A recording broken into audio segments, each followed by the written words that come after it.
Okay, a couple different options here. First one, if we did a L-shaped cabinet, it's 84 tall, 24 by 24. If your whiteboard's 27, only issue is little awkward if when you're putting books in here with the dead corner space. So you have that face of 12 and 12, so 24 inches of book space, but obviously this is going to be a dead corner.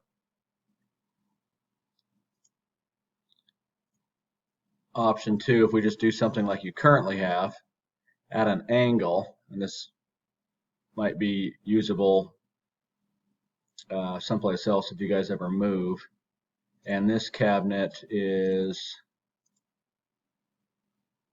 30 inches wide, which is a clean 30 inches across.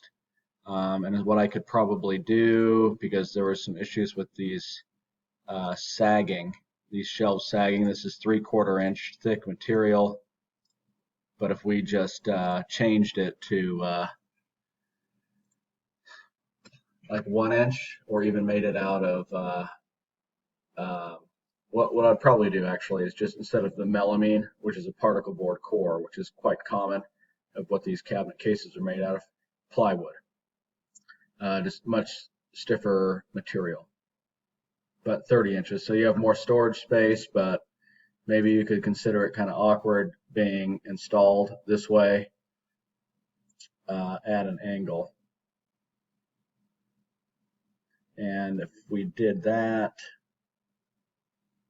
from the corner and we come out, well, you can see that dotted line. That's 29.5. So your bookshelf, your whiteboard essentially ends right about here.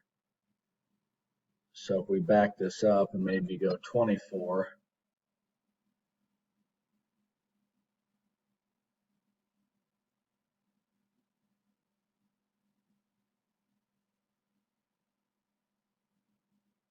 that's 26.5 inches. So essentially that's the same amount of storage space, just maybe less awkward with that L-shaped corner. Let me know what you think. Thank you.